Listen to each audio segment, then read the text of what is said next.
game was a little bit of a mirror image, right? You were there? Yes, I was. You're nodding your head. You know what I'm going to say. I was just telling Matt that this looked like the first game, very similar. I agree. Look, no lead. Forget the halftime score. You're playing, I think, a coach who has tremendous action, and they do a good job as anybody is getting open shots. I think a lot of the shots they missed in the first half, though our pressure may have forced them to take them a little bit quicker, they were still open, and they missed open shots in the first half. They made them in the second half, but I think we were able to get good looks and continue to shoot at a high percentage to offset that.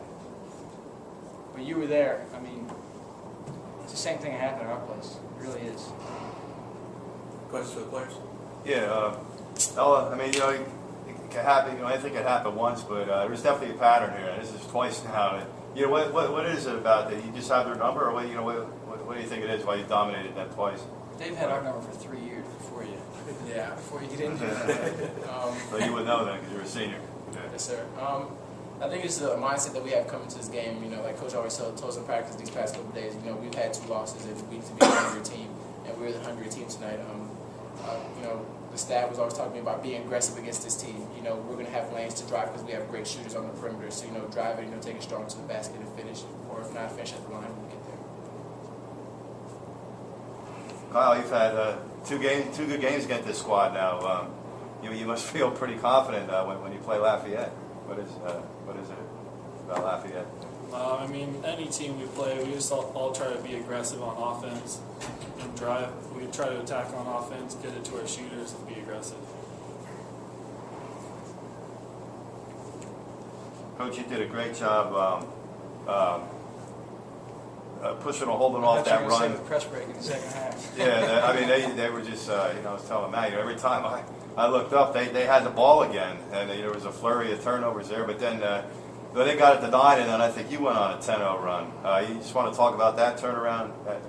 Obviously, right there, they went 1 for 12 in the first half, so they're going to hit some shots. They certainly came out and hit a ton early. I think we had a lot to do with that. I think we were careless with the basketball, and we did not get the ball into our ball handlers' hands. And once we did a couple times, we're better when we're attacking. Okay, we got the ball in, and then we kind of messed around with the ball in the backcourt and allowed their pressure to stay up on us instead of just going by them. And I think once we got settled down and got our wits about us, we were able to continue to attack in a consistent way. And that led to open looks. I don't know if Gunny would be able to tell you, but I think we shot as well as we have from 3 all season, percentage-wise and number. But I think we've hit maybe more than that. But I can't think of too many. Maybe one was a rush look, maybe one during that stretch. But I think actually 2. I think 2, but all but 2, I think, were terrific looks. And the others were wide open. It's just the timing. They're making a run. We need to get a little more time off the clock before we get a look. But coming into this game, our hope was that we were going to be aggressive and take advantage of how they were playing and what they were giving us. You never know what they're going to do. Coach O'Hanlon does a great job of mixing it up, and I think we were prepared for a lot of different looks, and the guys stayed aggressive. Before we go, anything else we have questions? Just one question about Coach about. Anything else for Ella or Todd? No, not necessarily. No, sorry. Just a question about Tris not being here. Did that alter your your game plan defensively at all? Well, I think Dan Tris is a tremendous player, and it's very, very unfortunate for the Lafayette team that he's not able to play right now. He's injured. Hopefully he gets back soon for their sake.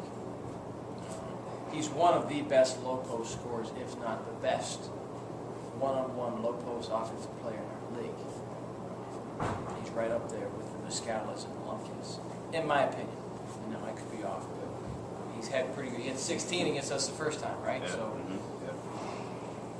the problem is, as good as Dan Trist is, they're going to take 20 to 25 threes a night.